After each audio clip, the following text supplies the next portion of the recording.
So as I mentioned, my name is Wajih Abu Saud. I joined KPPM as a student in 1989, which is now how many? 32 years ago. So I got my bachelor degree and my master degree from KPPM, and then I went to the United States where I got my PhD, and came back. And ever since I have been a faculty member.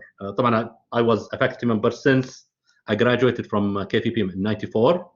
I joined as a mu'id, as a graduate assistant, and got my master here while I was a faculty member. And so I have been with the university now since as a faculty or as a staff since '94, which means that almost 27 years I've been as a staff member in the university.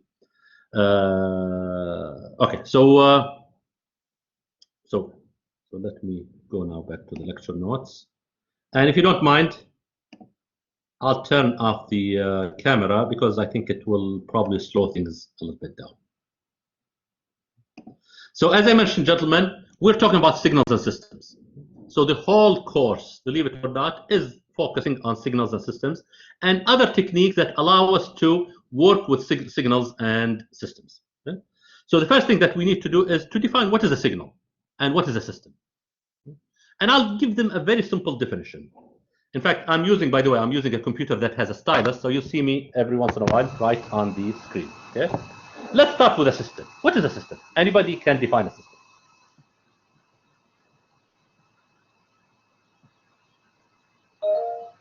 تفضل مجاهد. I believe it's something that you can that can receive and produce information, or Absolutely right. I couldn't have said it better than you. Yeah.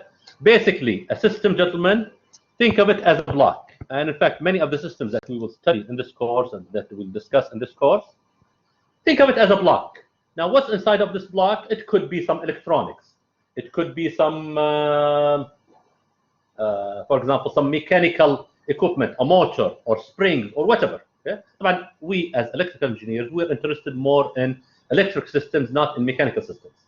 But a system is a system, whether you are talking about that system in electrical engineering, in mechanical engineering, in civil engineering, in whatever.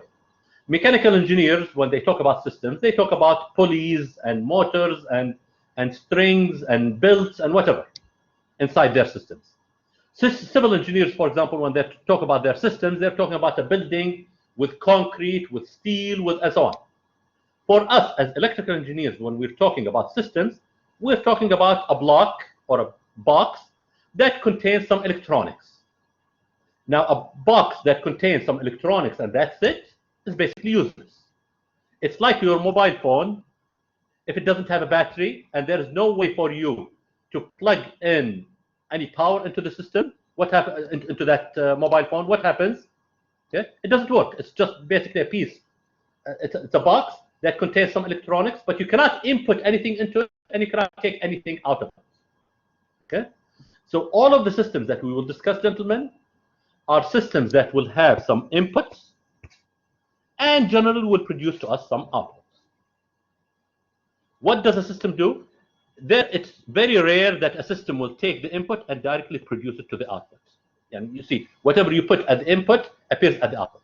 You can think of this as a system, but it's basically a useless system. It's just like a wire. Typically, systems that we're going to be working with, that we're going to be discussing in here, will take an input, okay? We'll do something to that input, amplify it, attenuate it, delay it, add something to it, flip it, do something to it. Work with that signal or with that input, okay? Do something to it and produce to you an output, which is basically the output is clearly a function of the input and whatever the construction of that system inside is. Okay? Very often, we may discuss, for example, a system in which there are two capacitors and one resistor, for example, or one inductor, one capacitor, and one resistor inside. But very often, we'll talk about a system that does a specific job without knowing how the electronics inside that system do the job.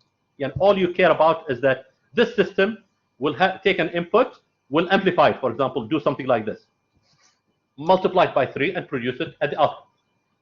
Now, how is it multiplying it by 3? Clearly, there is something called an amplifier inside that system.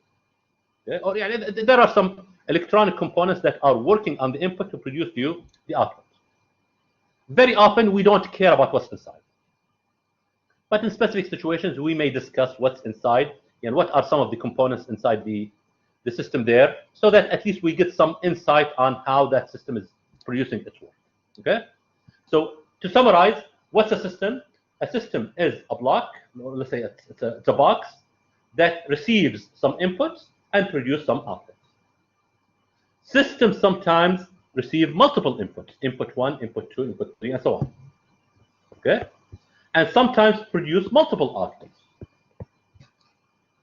Not only that, some systems will feed some of the inputs, feed them back, okay, to work on them again. And think of it this way.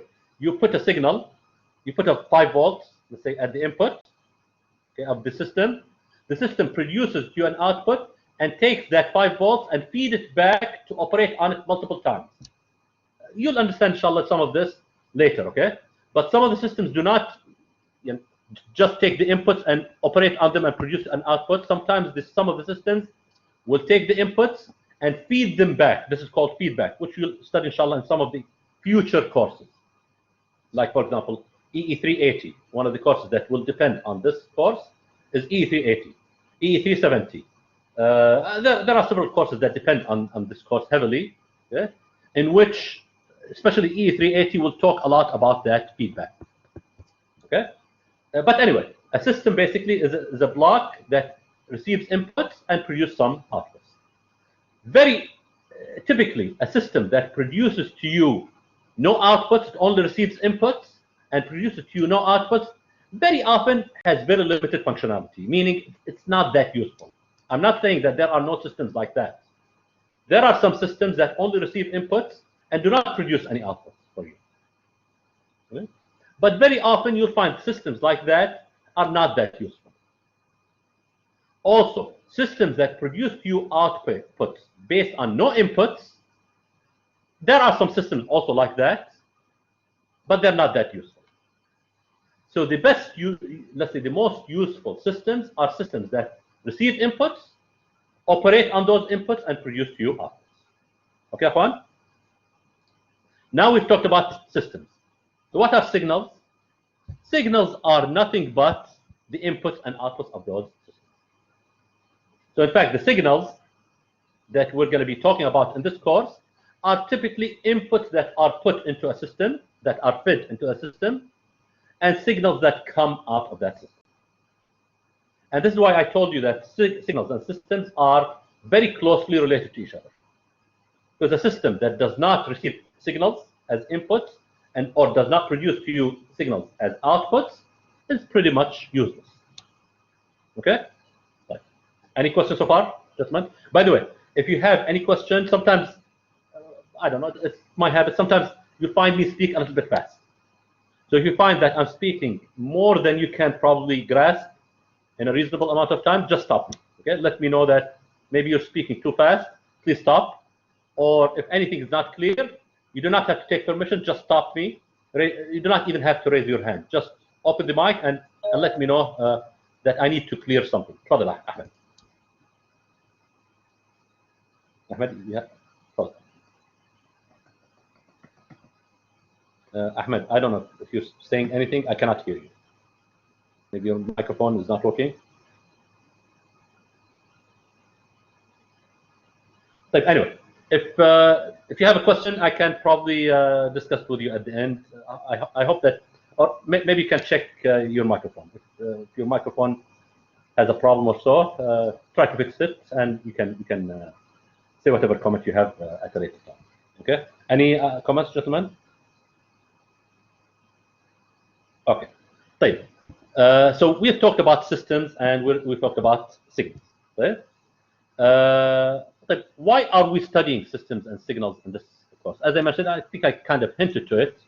You'll find that many electrical engineering courses, not all courses, I mean, even after you graduate, and you work, for example, in a factory, or you work, for example, in a plant, or you work wherever, in Aramco, or in Saudi Electricity Company, or in Sabic, or in any of those big, let's say, companies, very often you're going to be working in a job in which you're going to be dealing with signals and systems on a daily basis.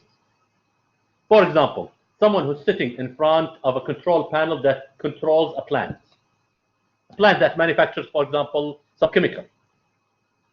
What is that person doing? He's, in fact, sitting in front of a system.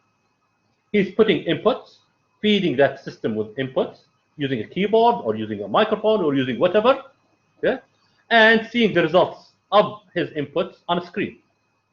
Think of the whole plant as a system. It's accepting inputs from the operator and producing results, showing the operator what the plant is exactly doing at any time, and it's producing outputs in the form of chemicals, as well as showing results to the operator.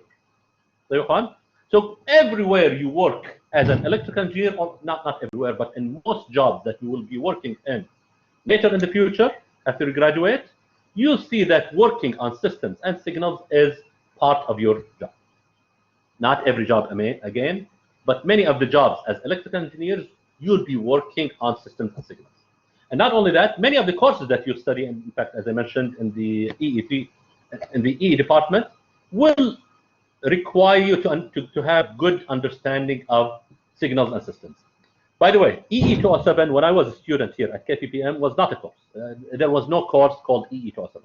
It was added probably when I was in the PhD, maybe, or something like that. In fact, some of the concepts that we were studying, that you're going to study here in the course, were scattered in different courses, which, in my opinion, made it very difficult. Why? Because you had, as an instructor, you had, for example, this amount of material, 200 pages or 300 pages to cover. Part of the course was giving the students an introduction on signals and systems, whatever tools you need to use to be able to understand the course. So what they used to do is they used to dedicate, let's say, 2 weeks, 3 weeks of the course for discussing those concepts. And what happened is the rest of the material was very compressed, so it became very difficult. So I think it was a good idea that the department decided to collect all of the discussion about different systems and signals into one dedicated course, which is called EE207. And now, once you study EE207, you become, let's say, able to study other courses, like, as I mentioned, EE370, EE340, not EE340, I'm sorry, EE370, 380, probably maybe even, what other courses? Nothing comes to my mind now, but at least I know that those two courses depend a lot on what we're studying in this course. Right. Forget about this. I'm not going to discuss it. Maybe I'll write it later in the notes, but I'm not going to discuss it. Okay.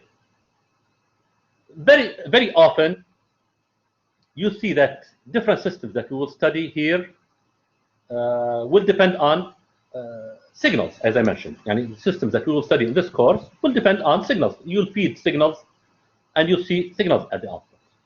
Now, we know that any signal that we feed is always going to be either a voltage, or a current, or power, or some quantity that, some of the electric quantities that you have studied in EE201 or 202 or whatever course you have taken so far, or maybe even the electronics course and so on.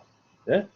Now, this is, for example, the signals that we're going to be studying there are going to be either voltage signals, current signals, power signals, and so on. And there are other types of signals that we may study. Okay? In every one of those signals, there is always what we call an independent variable. You know that any signal that you study, or any plot that you plot, if I ask you to sketch, for example, your grades, what are you going to do? You're probably going to put some points there that represent grades. Now, this is called the dependent variable, and this is called the independent variable. This is independent variable. Let me write it as IB, and this is the dependent variable. Now, we know dependent variables are either volts, and for electrical engineers, they're either volts, let's say amperes, watts, intensity, light intensity. They could be one of 10 different, let's say, dependent variables. What is the most famous independent variable in electrical engineering, do you think? Time. Time, absolutely right. Okay, gentlemen, so that, who answered me? Who said time? Because I didn't, I didn't catch your name. Abdulmajid. Abdulmajid. Thank you, Abdulmajid. Your answer is absolutely right. Okay, but starting from next time, sorry, I forgot to mention this. I mean, I'm not blaming you for anything. Okay, but if you have an answer, I would prefer that you maybe raise your hand. Okay, because sometimes if everyone just open their mic, you see, if you have a question that you want to ask, just open your mic and ask. There's no problem.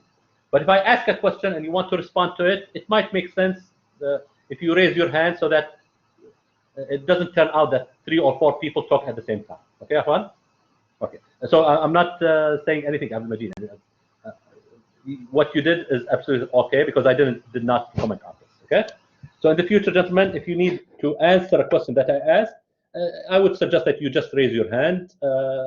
By the way, I am using the computer here to log into Blackboard, and I'm also logged in using my mobile phone, so I can see when you raise your hand, it will appear to me who has raised their hands. Okay. So in fact, what Abdulmajid said is absolutely right. The most famous independent variable in most of the signals that we will discuss in the course is time.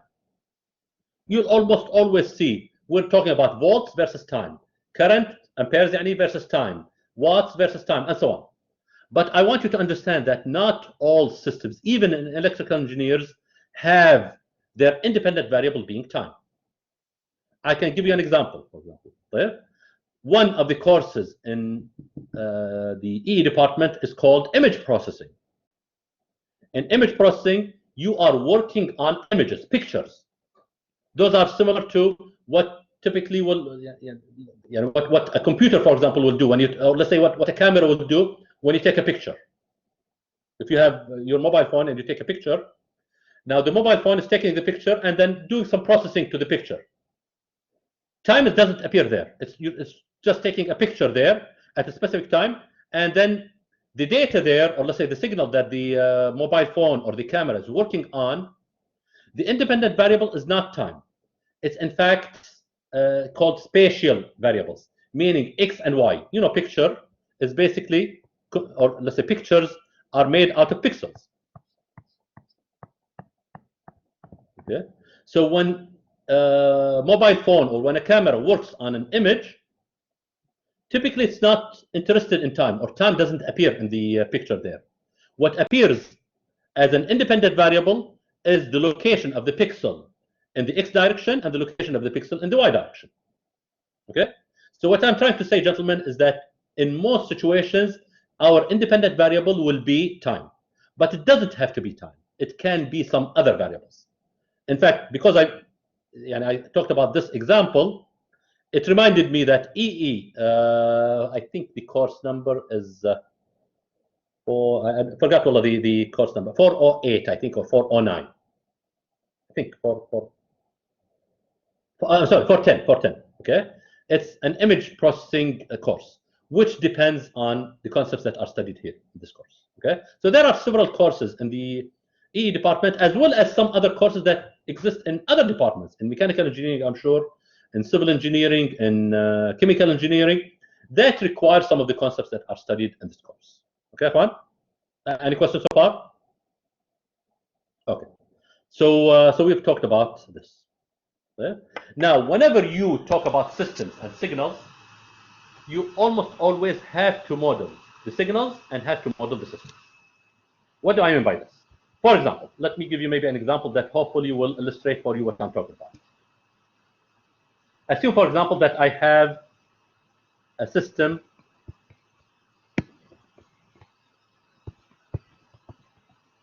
for example, that contains, maybe this is one of the few situations in which I will show you a circuit inside. I have a system that contains the following circuit. And this is just a random circuit. I mean, it's nothing so specific about this stuff. Let me just erase this. I'm having difficulty erasing. This computer, by the way, I'm using, if you know, there's a type of computers called Microsoft Surface. So I'm using a relatively speaking old Microsoft Surface tablet, and sometimes this tablet drives me crazy. It's really not a good computer, to say the least. Although it's relatively speaking expensive, yet I really hate it. So let's say this is our system. Yeah. And assume that I gave you values here: 5, 2 farads, 5 ohms, 300, for example. And I told you that I'm putting an input signal here, x of t, and I'm looking at an output signal there, y of t. Very often, whenever you're given a system like this, you have to model that system. Why? Because to be able to analyze the system and how it will perform and so on, you cannot generally work with resistors, capacitors, and inductors and so on. It could be much more complicated than that. This is, relatively speaking, a simple circuit that contains only 3 elements. And probably you have learned so far in EE202 how to analyze such a circuit. By the way, the course was called EE202 2 semesters ago. I think last semester they called it 201, if I'm not mistaken. Okay? So if I say 201 or 202, I'm talking about the same course. So you have studied in the electric circuit course how to deal with circuits like that. If I tell you, for example, that x of t is a sinusoid, you should be able to know what is the output of that system. Okay? Now, it's much simpler for you to, rather than think of that system as a capacitor and inductor and I don't know, a resistor and so on, to model that system as a differential equation, for example. We have learned in EE201 or 202 that a circuit like this can be modeled where y of t, for example, you can write it as something like this: 3 dx of t squared by dt. Don't worry, I'm not going to ask you anything about that. I just want to give you the understanding that, or let's say, I want to explain to you what I mean by modeling. Okay? By dt minus 5d x of t by dt squared plus 7x of t plus 2. For example, going from this circuit to this is called modeling the system mathematically. Okay? In fact, this could be a circuit that you have in the lab. And someone is asking you, if I put a specific signal into that circuit, what will the output be? Now, one way is to go and create that signal in the lab, feed it to that circuit, and observe the output. Another way is to go and represent that signal mathematically. See, is it a sine? Is it a sine? Is it some addition of different signals? Try also to model the system itself mathematically in the form of an equation like that. Okay? And then feed your x of t in there, and see what y of t will be, and give the response that y of t, if you feed that signal into that system, is expected to be like that. Now, is y of t going to be exactly like what you'll get in the lab? Certainly not. But if you have modeled your signal properly, and you have modeled your system properly in mathematical form, you expect that y of t that you're going to get from the mathematical modeling will be close to y of t that you get in the lab. Okay, Juan? So it's very important that to be able to work on signals and systems, that you model signals and systems, physical signals and systems, you model them mathematically so that you can work on them, and then the result, hopefully, that you'll get from those systems and signals in mathematical form will represent the actual, let's say, output that the system will give you. Okay? It's very well known that whenever you're talking about, let's say, working on physical systems, you start with a physical system and signal. You model both of those mathematically, okay? And then you obtain a mathematical solution from those, okay? And once you get the mathematical solution, you'll report that you expect that the physical solution of that system will resemble the mathematical solution. How accurate this to this depends on how accurate you model your physical system and signal to their mathematical representation. Meaning, if, for example, I came to this system, okay, and the equation that I got that relates the output to the input was not accurate. For example, instead of 3 in here, I put 2. For whatever reason, I didn't model the system properly, or I couldn't figure out all of the components. And I assume that the system is much more complicated than just two or three elements. Assume that the system contains 50 resistors and 300 capacitors and 200 inductors and 5 amplifiers and so on. That you modeled it incorrectly. You expect that your y of t is not going to be similar to the y of t there. It may be similar, it may be a little bit different. So the more accurate you model your system mathematically, the more accurate your solution, your mathematical solution will represent the physical solution that you get. Okay, fine? Yeah, this is straightforward. This is, I assume that this is clear to you. Any questions? Okay, good. So, what type of signals and systems are we going to discuss in this course? We will discuss الحقيقة 2 types of signals and 2 types of systems. In fact, let me say this way. Whenever you, how much time do I have? I have about 22 minutes. Okay, which is not bad. Yeah. Whenever we discuss systems, gentlemen, and signals, we have to distinguish between 2 things. Yeah? Or let me say it this way. You can classify signals and systems based on 2 different criteria. Yeah? And I'll do it this way. Okay? One criteria is related to amplitude. Okay? And one criteria is related to time. You'll understand the concepts that I'm talking about here later, inshallah, in more detail. Right? When you talk about time, systems will either be what we call continuous time systems. So in here, continuous time, or discrete time. Okay? So you'll either have systems that operate on continuous time signals and produce to you continuous time signals, or they will operate on discrete time signals and will produce to you discrete time signals. Clear? So we could have either continuous time or discrete time systems and signals. Now, also, systems can either operate on what we call continuous amplitude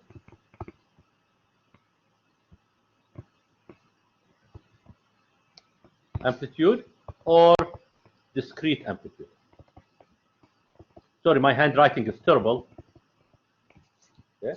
بس الحقيقة اللي يشفع لي إني I'm gonna prepare lecture notes that are much more organized with that are typed. So you're not gonna struggle with my handwriting to read the lecture notes. Okay. So please accept my apologies if you cannot read some of the things that I'm writing here.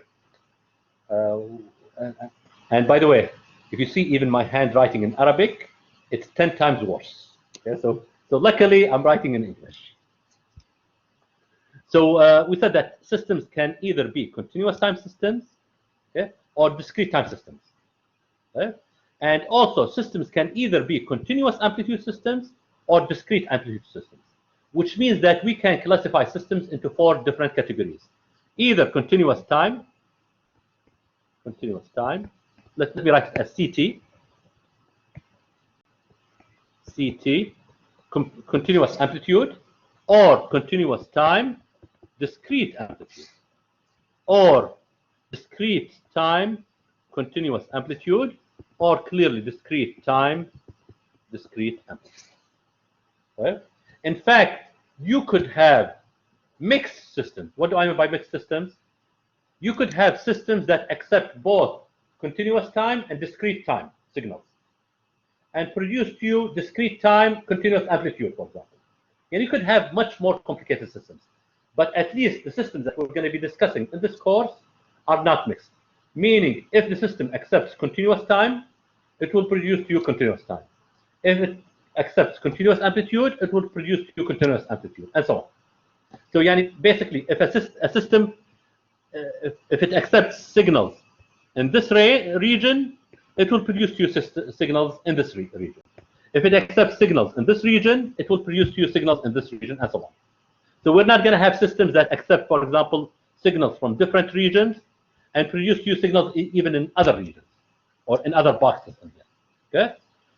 Because analyzing those systems is much more complicated than analyzing the systems that we will discuss. Yeah, it's much beyond the level of the course. Okay. Now I haven't discussed what is the difference between continuous time and discrete time, and I'll try to do it as simple as possible, because later on, inshallah, when we will start with continuous time signals, and then later we will discuss discrete time signals.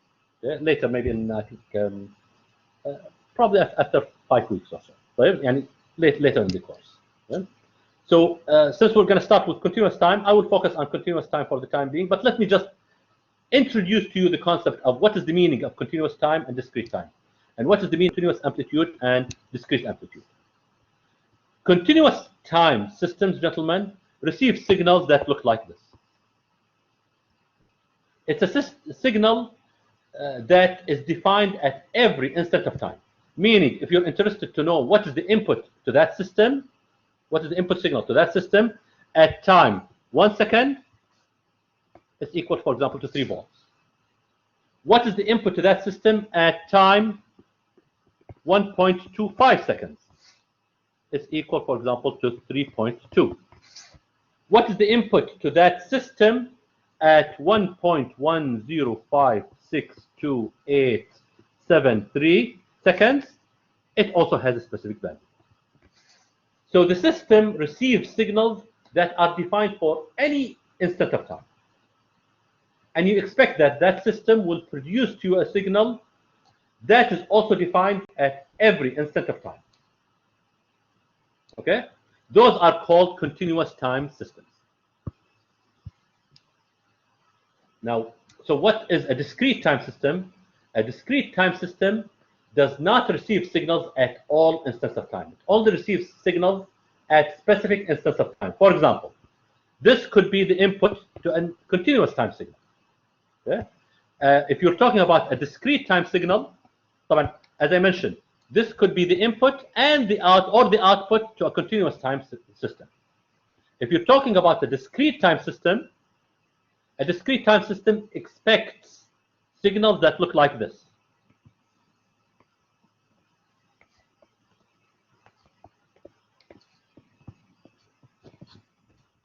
Meaning, for example, at t equal to 0, the voltage that I put into the system is equal to 1 volt. At t equal to 1 second, the voltage that I feed into the system is equal, for example, to 0.732. At time 2 seconds, I'm feeding into the system a signal that has a value that is equal to 1.563. Now, if I ask you, how much is the signal that is fed to the system at time 1.5 seconds? How much do you think? Anybody knows?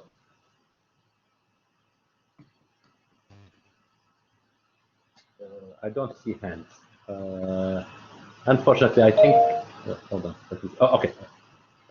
Okay. The first name I have, Bara. 0.73. How did you get that? Same as 1. No, not necessarily. Okay.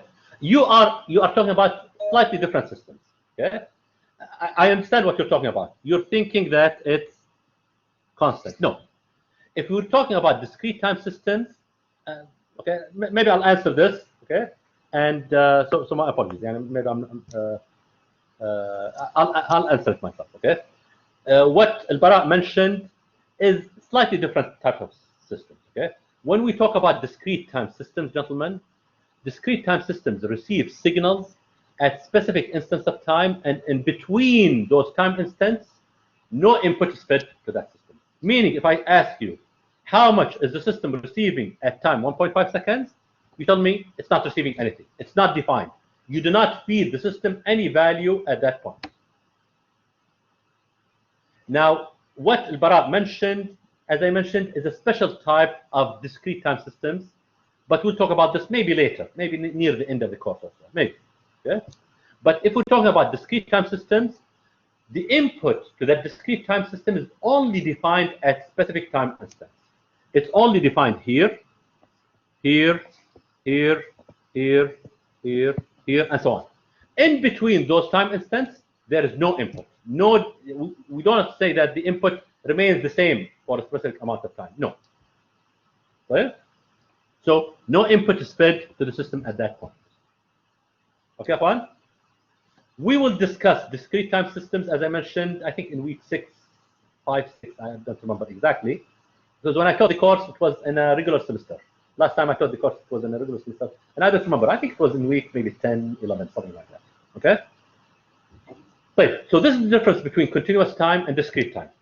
Now, what's the difference then between continuous amplitude and discrete amplitude? It's more or less the same concept, but now it applies to amplitude. Continuous amplitude systems are systems that receive signals that take a range of values, meaning all of the values. And someone, I think of you have a question. I hear one of you turn on his mic. You have a question, Tariq? Okay. No, I think. Okay. So what I was saying, gentlemen, is continuous amplitude systems are systems that receive inputs in a specific range. For example, between minus 10 volts and 10 volts.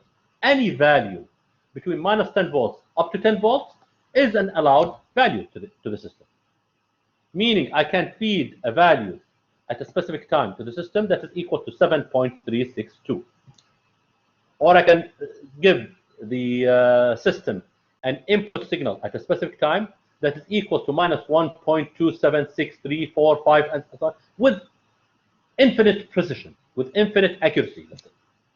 Yeah, to basically to be able to tell you how much is the input at a specific time. Theoretically, it's not enough to say that it's around 1 volt, but it's 1.35628, and so on. And this continues. Any input, regardless of how much it is in a specific range, is an allowed input to the system. That's called a continuous amplitude system. So now I can also talk about discrete amplitude systems.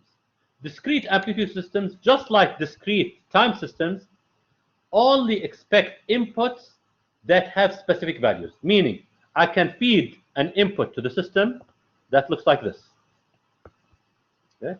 I can feed an input to the system that either takes a value that is equal to 1 volt, or 2 volts, or 3 volts, or 4 volts, or 5 volts, or minus 1, minus 2, minus 3, minus 4, minus 5, or and 0. You should not feed to that system an input that is equal to 3.3, because it's a discrete amplitude system, because it doesn't accept inputs like that. Okay? Now, because I have talked about continuous amplitude and discrete amplitude, and I've talked about this continuous time and discrete time, I can think of the 4 possibilities there. This is the table that I've just put. Okay. Now I can think of systems that accept signals, that have continuous time and continuous amplitude, and produce continuous time and continuous amplitude signals. Okay.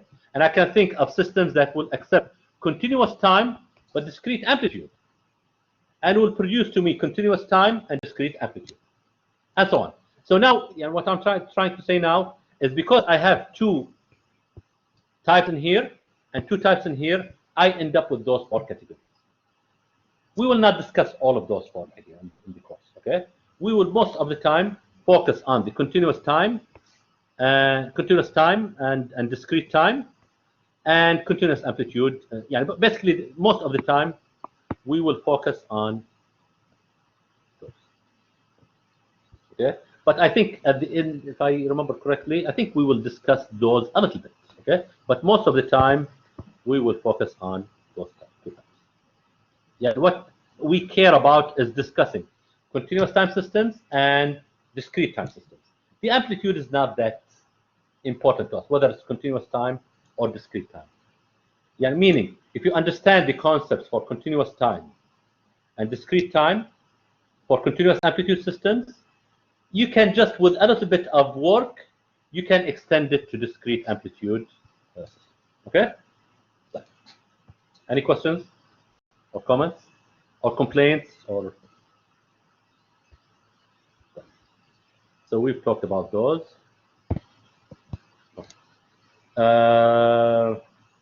But I think I'll leave the examples. I only have about 7 or 8 minutes remaining in the lecture, so I'd like to maybe use it in more useful things. Okay, so let me now go to the. Let me start discussing signals and systems. We'll start with signals, and then we'll go to systems. Okay, so let me go a little bit deeper into signals. Right? And I've already talked about. I've already talked about this. In fact, by the way, I prepared those notes earlier today, so I didn't even have the time to go over them. Okay? So I've already talked about this. Okay, so I'm not going to spend more time on this. Okay, okay. And I've also talked about how. Yeah, kind of hinted to how continuous time signals and systems, how they are modeled. Continuous time signals are always modeled using famous, let's say, or familiar signals that we usually use. For example, yeah, okay, let me give you an example so that you understand what I'm trying to say here. Yeah? Now, assume, for example, that I have a system which is designed to process human voice. It will, for example, amplify human voice. You know, those what they call them megaphones, those things that sometimes people hold, for example, to speak to a group of people. Okay? Or you can think of it as a microphone that is fed to a sound system that is amplifying your voice, like مثل المicrophones and let's say the sound systems that exist in المساجد. Okay? All of those sound systems, what do? They receive human voice, they amplify it and produce it at the speakers, right? Or the sound systems that you find, for example, in auditoriums or in big halls and so on. Right? So what do those systems do? They receive an audio signal and amplify that audio signal and maybe sometimes add to it echo. You know, sometimes in halls and so on, they add a little bit of echo just to add drama, let's say, to the voice, to make it kind of be nicer. Okay. So some of those sound systems will take the signal, not only amplify it, but add to it some thing, and process it a little bit to make the sound better there, appear clearer, for example, or add echo to it, as I mentioned, or whatever, or change it, for example, from a man's voice to a woman's voice, or do something to it. Right? Now, if you want, for example, to model the human voice that will be put there, human voice, the problem with human voice is that it's different from one person to the other. But if you're talking, for example, about a man's voice, what's the difference, by the way, between a man's voice and a woman's voice? Anybody knows? The intensity, maybe. Well, one of them is intensity, but okay, I'll go to those who raise their hands. Faisal. The woman voice is deeper. What do you mean by deeper?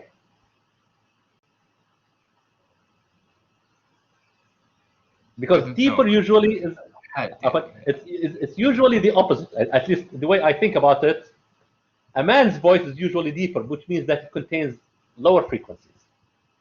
A woman's voice usually contains higher frequencies. Abdurrahman, Iyad, and Abdulaziz, do you have other maybe answers or so? The woman voice is usually higher than the man voice. Two of you spoke at the same time. Abdulaziz, say again. The woman voice is much higher than the man voice because the frequency is much higher, and the man is lower frequency and more deeper. Yes. Okay. لهذا السبب I think يعني I forgot who answered me at the beginning. When you say deeper, or let's say okay, it usually means lower frequency. A woman's voice has higher frequency. Now, if you want, for example, to design a system like this, a sound system, yeah?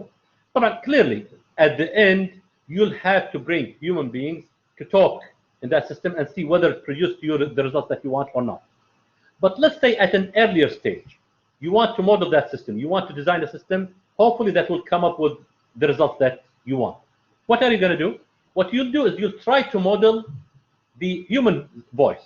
So you'll come to a man, record his voice, and try to analyze it. You see, for example, that the man's voice contains those frequencies. So you will try to represent the man's voice using the sum of multiple sinusoid signals with low frequencies. But you understand that also that system may be used by women. Okay? So you'll go to the woman's voice and see what frequencies usually are contained in a woman's voice, and try to model them by adding additional frequencies, for example, at high frequency. And one of you mentioned, for example, maybe higher amplitude or lower amplitude, and so on. So by taking the human voice, let's say, and converting it into sinusoidal signals that you can work with, what you're actually doing is you're trying to model the signals that the system will work on using common signals that we find in different, for example, electronics lab. And at the end, electronics lab, what you have is function generators that will produce you different sinusoids and so on. Okay? So what I'm trying to say, gentlemen, is that you need to model both the signals that will go into the system, as well as model the system itself. We have already said that, for example, continuous time systems are usually modeled as in the form of differential equations. But this is not the only way in which you can model the systems. Okay, the input signals that you're going to get, or that you will feed into your system, are usually modeled as a sum of multiple signals, multiple common signals that we'll talk, inshallah, about later. Okay. So I only have about half a minute or so. So what I'm trying to say, gentlemen, is that how do you model continuous time signals? You always model them by maybe representing them as the sum of different signals that you can, let's say, the addition of multiple common signals that you can always generate in the lab. Okay, and okay, so I think I'll stop at this point. Inshallah, next class would start from this point, and yeah, all of what I've said over the past hour or so was more or less like an introduction, and I haven't gone deep into the course. Okay, but inshallah, starting from next class, we will talk about how do you manipulate signals, how do you model signals, how do you see what are the different frequency contents of signals, and so on. So this is going to be the first topic that we will discuss, inshallah, next class. Okay, fine. So if you have any questions, I will be happy to answer your questions. I wrote in the syllabus that the office hours will be from 1 to 2, I think, every day, or at least 4 days in a week. But if those times are not suitable for you, for whatever reason, just let me know. I'll be happy to set additional times for you at night, since we're teaching online. Now it's very convenient for me, even at night. If you have any questions, just let me know, and I'll be happy to sit with you at night using Teams or Blackboard or whatever, and answer any of your questions. Okay, fine. So I'll see you inshallah next class. If you don't have any questions, if you have any questions, I'll remain online. تفضل إياد. Doctor, what's the best way to contact you, through Teams or through email? Okay, I forgot to mention this. I will create a WhatsApp group. Right? And I think probably the best way to contact me is using the WhatsApp. At least send me a message, say, well, you need to meet me at that time. Now, my problem is that I'm not one of those who is always available 24 hours on WhatsApp. Sometimes it will take me 3 hours, 4 hours, let's say, to respond, or let's say to check WhatsApp. Honestly, I'm not one of those who are really fond of WhatsApp. Typically, I check WhatsApp at night, but sometimes during the day. So if it's really something that is urgent, I'll give you my, you'll have my phone number. Give me a call. Right? And if it's really urgent, give me a call. Let me know that you'd like, for example, to meet me at night or so. If you don't expect an answer from me, or you're not really in a hurry to get an answer from me, just send me a message on WhatsApp, and I'll respond to you when I check it. Okay? But inshallah, just give me maybe later today or tomorrow at most. Inshallah, I'll create the WhatsApp group. Okay, thank you, Doctor. Sure, my pleasure. Any other comments or questions, gentlemen?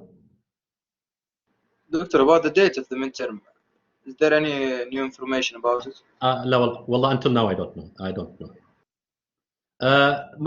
I don't even know which week. This is the problem. And the syllabus, if you look at the syllabus, I wanted to give dates for the quizzes so that I avoid, for example, the week in which the midterm exists. I'm not going to give you a quiz on it. Yeah. بس الحقيقة I don't even know which week. Is it going to be week 4, week 5, week 6? I don't know. But هذا still clearly the syllabus will have to be updated once the university tell us when the midterm exams will be. Okay. Until now I don't have any information. And it's going to be in person, right? Yes. You have to come in here to the university. So I mentioned this at the beginning. If for any reason you cannot come to the university has asked us very clearly not to give online exams to anyone. You have to be here. Unless something happens where the university decides, لا, it looks like online is the way to go, for whatever reason. لا قدر الله مثلا لو حالات الكورونا مثلا زادت أو شيء كذا, the university decided, no, we're not going to go this way. But this is another issue. But for the time being, you have to be physically here in the university. Okay, for the midterm as well as the final exam. Okay. Okay, clear. Doctor, will it probably be before or after العيد? لا, I'm sure that it will be before. بعد العيد we have only 2 weeks. 1.5 weeks only of classes, or 3, I think, days for exams. So I'm almost sure that it will be before. As I mentioned, I'm not sure which week, but I'm guessing either week 4 or week 5, or somewhere in between there. Right? Saad, I think you have a question? Or comment? Yes. Do we have a quiz this Thursday? For the time being, yes. بس أنا الحقيقة أنا حبيت أحط الquiz. Let's say inform you that there is a possibility that there will be a quiz, but because we have started kind of late, I may have to delay it until next week. Inshallah, I'll let you know probably tomorrow. Okay. Thank you so much. I promise you that if I find by tomorrow, for example, that we haven't covered significant amount of let's say of material that allows me to give a quiz, I'll probably delay it until maybe Monday, Sunday or Monday. Okay? Good. Thank you so much. حياك. Abdulaziz? My apologies, and maybe I'm not going in order, but Abdulaziz, you have a question? Yes. Doctor, did you take the attendance? Yeah, I take the attendance from Blackboard. Blackboard itself takes the attendance. Because I came late after 1 minute. No, ما في مشكلة. Blackboard will tell me even when you logged in, when you logged out. طبعا the first class, it's okay. Even the first week, probably, if you come late here or there, I understand that you're still getting accumulated. Let's say, what do they call it? What's the proper word? Getting adjusted to your schedule.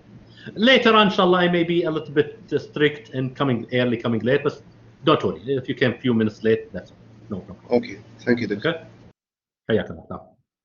محمد الجالي, I think. First of all, what is your name? الجالي. الجالي. طيب تفضل. هل فيه شروط الجامعة راح تقولها يعني إذا الاختبارات حضورية؟ يعني هل راح الشروط هذه راح تقولها بدري ولا في آخر وقت ولا كيف يعني؟ والله ما عندي فكرة. حتى أكون صريح معك ما عندي فكرة، بس أنا أفترض أنت الآن كلكم أكثر من 18 سنة صح؟ فكلكم مخولين أو يعني خلينا نقول you're eligible to take the vaccine. I assume أظن الدولة متى قالت إنه راح يفرض على كل شخص ما يدخل أي مدرسة أو أي إدارة حكومية إلا لما يكون مطعم. صحيح، بس بعد شهرين أو 3 أشهر أتوقع. 22. طيب most likely then I'm guessing that what they will do is they'll ask you at least to show يمكن توكلنا. Maybe I'm not honestly I don't know. بس انا اضمن لك ان انظمه الدوله بخصوص خلينا نقول التطعيم، اذا والله لنفترض الدوله بكره قالت لا والله احنا راح نقدم هذا الموضوع يعني خلينا نقول التطعيم الى بعد اسبوعين. Everybody after 2 weeks had to get the vaccine. I'm guessing that the university will have to abide by it. لان ما اظن الجامعه تقدر تقول لا والله احنا we're going to have different regulations than what the government puts. طيب فالان الانظمه القائمه في الدوله لما تجي تدخل مثلا اداره حكوميه او شيء اوكي، هي اغلب الظن راح تكون نفس الانظمه القائمه. يمكن يقول لك مثلا والله انت على الاقل you have to show us ان عندك موعد للتطعيم مثلا. I'm just guessing يعني just throwing this as an example. بس I'm sure ان the university will probably inform you of what are the regulations much ahead of time حتى ما احد الطلاب مثلا يتفاجئ او شيء كذا. طيب بس what exactly I don't know. ما عندي اي فكره حقيقيه. بس يا دكتور مواعيد التطعيم يعني صعب، زحمه، صعب تحصل مواعيد. يعني ممكن يعني نقول المترم بعد 4 أو 5 أسابيع. في هذا الوقت ممكن ما فيه وقت للتطعيم، يعني ما فيه مواعيد متاحه. يفترض الجامعه تقول او تقرر بدري يعني.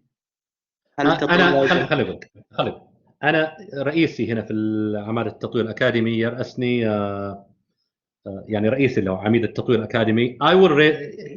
he has direct contact with وكيل الجامعه. I will raise this issue to him. I think it makes sense what you said is absolutely right. انتم من حقكم انكم تعرفوا بالضبط ايش الشروط، حتى لو واحد مثلا منكم ما ودي ياخذ التطعيم مثلا اوكي، طالما ان مثلا خلينا نقول الدوله تسمح له، من حقكم انكم تعرفوا حتى you can take at least a decision of dropping the course or doing something okay حتى ما تتفاجئوا. I think what you said is absolutely right. انا راح ارفع ان شاء الله البوينت هذه الى اداره الجامعه واقترح عليهم انهم يبلغوا الطلاب بالضبط ايش الانظمه اللي راح تطلب منهم او ايش الريجوليشنز اللي راح تفرض عليهم حتى يحضروا الاختبارات. Okay? I promise you I'll communicate with my boss and inform him about this. يعطيك العافيه يا دكتور. حياك الله محمد، الله يحييك. Any other questions or comments؟ بس مبدئيا ترى الجامعه ارسلت قالت انه السكن ما يمدينا نجي بدون تطعيم، اما الاختبارات يمدينا بالنسبه للمدات فقط. الفاينل ما تكلم. عفوا ايش السكن، وجودك في السكن يعني؟ ايوه الجامعه ارسلت ايميل قبل بدايه التسجيل السمستر الصيفي، وقالوا انه ما حتقدر تسكن في السكن اذا ما اخذت التطعيم بالنسبه للمدات. اما حضورها تقدر تحضر ايوه عادي بدون تطعيم بالنسبه للمدات. انا خليني اقول لك انا ايش تخوفي. امس كان عندي طبعا اجتماع مع رئيس القسم. الاجتماع عاده في بدايه كل فصل دراسي يكون في عندنا اجتماع فقط لمعرفه من موجود ومن ما هو موجود اوكي. فاحدى النقاط اللي اثيرت في الاجتماع هذه هي الان احنا كاساتذه مثلا في الجامعه، هل احنا نوقف عند قاعه الاختبار مثلا ونشيك توكلنا للطلاب، ولا الطلاب ما راح يسمح لهم الدخول، ولا لنفترض ان طالب جاء دخل الاختبار وكان يكح مثلا او كانت حرارته مرتفعه، وات كان اي دو؟ صح اوكي. في النهايه ما ودك ان الاستاذ هو اللي ياخذ الموضوع في يده يقول للطالب لا والله اطلع بالضبط ما تدخل. يس بالضبط اوكي، لان ما ودك تصير اي حساسيه مثلا بين طالب وبين استاذ، انت على اساس تطلعني الجامعه دخلتني مثلا اوكي. فاثيرت النقطه هذه، يعني حتى بعض الاساتذه قالوا ما معناه، يعني الطلاب ما شاء الله كلهم في عمر 20 سنه وصحتهم قويه، احنا كلنا عجايز يعني نتكلم عن استاذ 50 60 55 سنه شباب يا دكتور. يعني حتى الله يخليك شكرا جزيلا. ولكن لو جاء طالب مثلا مريض اوكي، او الطالب تبدو عليه مثلا اعراض يعني حتى لو الجامعه سمحت له، انا الان ممكن اعرض نفسي لخطر. هل اقدر اطلب من الطالب انه يترك القاعه مثلا؟ فواضح ان الموضوع ما هو سهل. اي ابدا يعني يس اوكي. بس انا يعني كل اللي اقدر اقول لك ان ام شور ان الجامعه راح تدرس الموضوع. انا راح بس اطلب منهم انهم يستعجلون خلينا نقول بارسال الارشادات هذه الى الطلاب حتى يكون الموضوع واضح. على الاقل المفروض انه يقول للطلاب ان لحد الان في الوقت الحاضر هذه هي الاشياء الالزاميه. اذا استجدت شيء مثلا لاحقا اوكي قد يتم تعديله، بس على الاقل في الوقت الحاضر لازم مثلا يكون عندك تطبيق توكلنا، لازم يظهر عليه انك ما عندك مثلا اي اعراض اي اعراض ولا في بينك وبين اي شخص مصاب مثلا كونتاكت كذا. I assume ان they will have to send at least the basic regulations، وبعدين في المستقبل اذا احتاجوا انهم يزيدوا اي شيء they can always add it later. وضحت النقطه دكتور، يعطيك العافيه. حياك الله.